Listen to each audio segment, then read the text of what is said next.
अस्सलाम वालेकुम बच्चों, मैं ज़हीर अहमद कुरैशी एक नए लेक्चर के साथ आपके सामने हाजिर हूँ। आज का जो लेक्चर है वो third type of loop structure पर डिपेंड कर रहा है और वो क्या है, डू वाइल लूप। हम पिछले दो लेक्चर्स में फार लूप और वाइल लूप को डिस्कस कर चुके हैं, उनके प्रोग्राम एग्जांपल भी देख चुके हैं और उनके साथ साथ आपने उनका MCQs और असाइनमेंट जो कि क्विज़ का हिस्सा हैं वो भी अटेम्प्ट कर लिए। अब हम डू वाइल लूप को अंडरस्टैंड करते हैं कि ये लूप है क्या। इस लूप के अंदर हम देखेंगे कि इसकी डेफिनेशन क्या है, इसे हम किस तरह से प्रोग्राम में यूज़ कर सकते हैं, इसके सिंटैक्स को देखेंगे और इसकी वर्किंग को डिस्कस करेंगे और ये देखेंगे कि ये एग्जीक्यूशन को किस तरह से अलाउ कर रहा होता है कि स्टेटमेंट्स बार बार रिपीट की जा सके। और इसके अलावा इसके अंदर जब हम डिस्कस करते हैं तो ये डिफरेंट कैसे है दूसरे दोनों लूप्स से। इस लेक्चर के एंड में आप डू वाइल लूप को डिफाइन कर सकेंगे और उसका पर्पस प्रोग्रामिंग में क्या है इस चीज़ को भी डिस्क्राइब कर सकेंगे। फिर हम डिफरेंट कंपोनेंट्स को भी आइडेंटिफाई कर सकेंगे कि कौन सा कंपोनेंट किस जगह पर यूज़ हो रहा है इस लूप के अंदर। हम के ज़रिए से इसके कोड को भी राइट और इम्प्लीमेंट करना सीखेंगे और significance of execution of the loop body भी देखेंगे जो कि एटलीस्ट वंस है। अब ये क्या चीज़ आ गई कि डू वाइल लूप के अंदर एटलीस्ट वंस। पहले दोनों लूप्स में तो हमने देखा था कि कंडीशन चेक होगी और अगर कंडीशन ट्रू है तो body of the loop execute होगी, लेकिन इसमें कह रहे हैं कि जी ये लूप इस वजह से इंपॉर्टेंट है कि बॉडी ऑफ द लूप को एटलीस्ट वंस एग्जीक्यूट कर रहा होता है। आगे टॉपिक में हम इसे डिटेल में डिस्कस करते हैं और इसके फ्लो ऑफ एग्जीक्यूशन को भी एनालाइज हम कर लेंगे। इसके लिए जो आपको नॉलेज चाहिए वो उस नॉलेज में अगेन आपको बेसिक कंसेप्ट्स ऑफ प्रोग्रामिंग का पता होना चाहिए, वेरिएबल, डाटा टाइप्स, ऑपरेटर्स वगैरह के हवाले से पता होना चाहिए, उनके यूसेज का पता होना चाहिए। फिर उसके साथ साथ आपको लॉजिक का बनाना भी आना चाहिए और इसके कंडीशन स्टेटमेंट्स का भी पता होना चाहिए कि कौन सी स्टेटमेंट को हम किस जगह पर यूज़ कर रहे हैं। और फॉर लूप और वाइल लूप की बेसिक अंडरस्टैंडिंग जो कि पिछले दो लेक्चर्स में आपको मिल गई हुई है उसका भी आपके पास होना लाजमी है। देन हम बेसिक इनपुट आउटपुट किस तरह लेते हैं और उनको कैसे मैनेज कर रहे होते हैं, इन चीज़ों का भी आपको पता होना चाहिए, तब इन लूप्स को आप प्रॉपरली अंडरस्टैंड कर सकते हैं। अब लेक्चर कंटेंट्स को डिस्कस करते हैं कि डू वाइल लूप की क्या है। अब do while loop is a type of loop that repeats the set of statements again and again as long as the given condition is true. It is same like while loop कि condition पर base कर रहा है और कब तक repeat करता रहेगा जब तक कंडीशन ट्रू है। लेकिन डू वाइल लूप के अंदर body of the loop at least once execute कर रही होती है क्योंकि ये कंडीशन को बाद में चेक करता है और बॉडी ऑफ द लूप को पहले एग्जीक्यूट कर रहा होता है। ठीक है, और इसमें body of the loop condition से पहले लिखी भी जा रही होती है और पहले एग्जीक्यूट भी होगी। मीन्स पहले body of the loop execute हुई, फिर कंडीशन चेक हुई, एक दफ़ा एग्जीक्यूट होगी। अगर कंडीशन फॉल्स है तो दोबारा लूप रिपीट नहीं करेगा और अगर कंडीशन ट्रू है तो बार बार रिपीट करता जाएगा। इसमें ये चीज़ है, इसे पोस्ट टेस्टिंग लूप भी कहा जाता है। वाइल लूप को प्री टेस्टिंग लूप कहा जा रहा होता है कि पहले कंडीशन चेक करो, पहले टेस्ट करो, फिर आगे एग्जीक्यूट करो। लेकिन पोस्ट टेस्ट में पहले एग्जीक्यूशन है फिर कंडीशन चेक आ रही होती है। ठीक है, और इसके बाद हमारे पास कंडीशन टर्मिनेट हो जाती है by the terminator, statement terminator semicolon के जरिए से। वाइल लूप में वाइल के बाद हम सेमीकोलन नहीं लगा रहे होते, वाइल कंडीशन के बाद। लेकिन जब डू वाइल की बात करेंगे तो इसमें हम कंडीशन के बाद स्टेटमेंट टर्मिनेटर को यूज करेंगे। ठीक है, ये एक कंडीशनल या सेंटिनल लूप है लाइक वाइल लूप, क्योंकि इसमें भी execution of the statements depend करती है गिवन कंडीशन के ऊपर। ठीक है, ये यूज किया जाता है जब इनिशियलाइजेशन यूजुअली परफॉर्म करनी हो inside the body of the loop या फिर हमारे पास start value of the loop ना हो, जहां जिसकी बेस के ऊपर हम कंडीशन को चेक कर रहे हो। देखिए, आप पहले गेम खेलेंगे, बाद में यूज़र इनपुट मांगी जा रही होती है कि क्या आप दोबारा खेलना चाह रहे हैं या नहीं।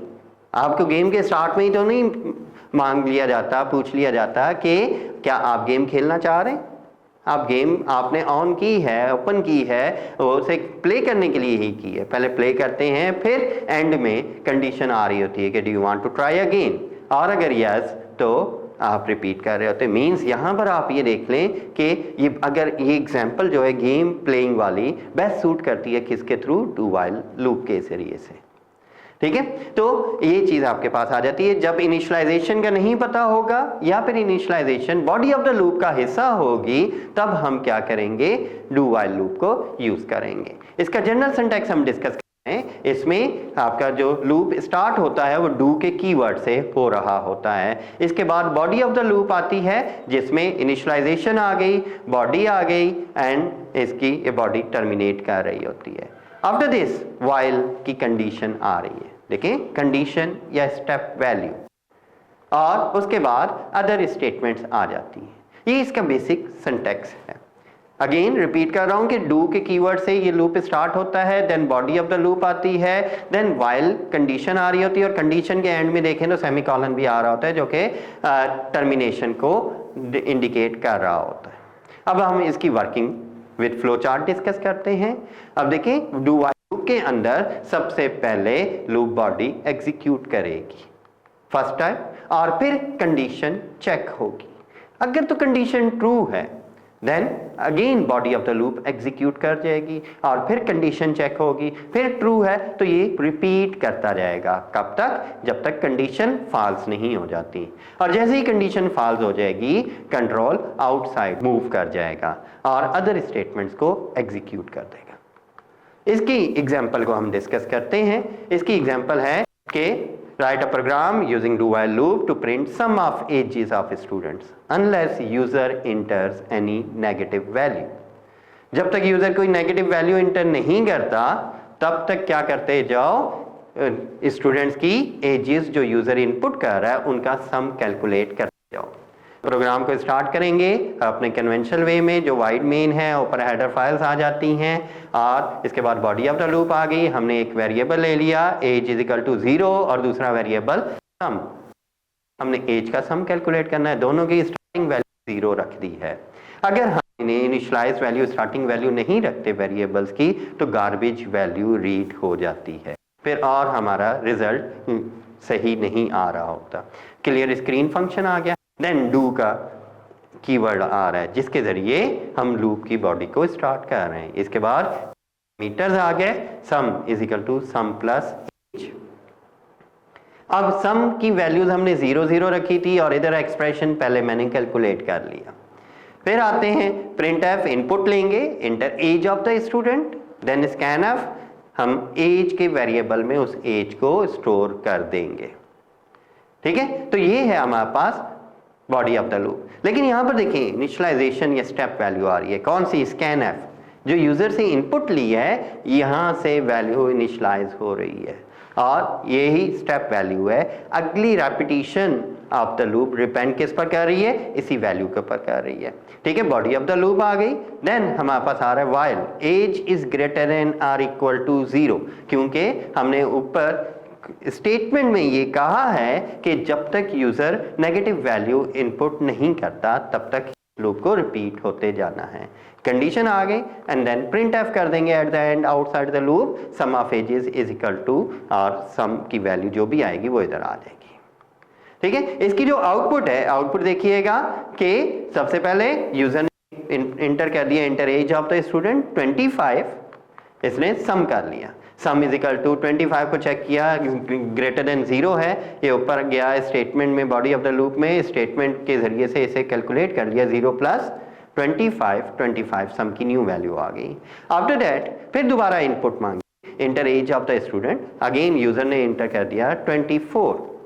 अब 24 के बाद इसी तरह दोबारा कंडीशन चेक हुई, ट्रू थी, दोबारा body of the loop execute हुई, दोबारा से मांगी गई और यूजर 26 इंटर किया। अब यहां पर अगेन ये पॉजिटिव वैल्यू है, again body of the loop execute हुई है। देन नेक्स्ट टाइम आया, नेक्स्ट टाइम यूजर ने -10 इंटर कर दिया। अब देखें -10 is greater than 0, no, false होगी यहाँ पर कंडीशन और इसकी बेस के ऊपर लूप टर्मिनेट कर जाएगा और कंट्रोल आउटसाइड द लूप जो उनसे प्रिंट एफ की स्टेटमेंट है वहाँ मूव कर जाएगा और sum of edges is equal to जो कि सम की वैल्यू थी 75 आई थी वो यहाँ पर प्रिंट कर देगा। तो ये है आपके पास एक एग्जांपल डू व्हाइल लूप की, जिसके ज़रिए से आपको ये चीज़ समझ आ रही होगी कि हम डू व्हाइल लूप को किन सिनेरियोज में या किस तरह की सिचुएशंस के अंदर यूज़ कर सकते हैं। आपने क्विज अटेम्प्ट करना है, अपनी नॉलेज टेस्ट करनी है और इसके साथ साथ पिछले दोनों टॉपिक्स को भी एक दफ़ा दोबारा गो थ्रू कर देना है, जिनके ज़रिए से आपका लूप का कंप्लीट जो लेक्चर है वो कंप्लीट हो जाता है। थैंक यू, अल्लाह हाफिज़।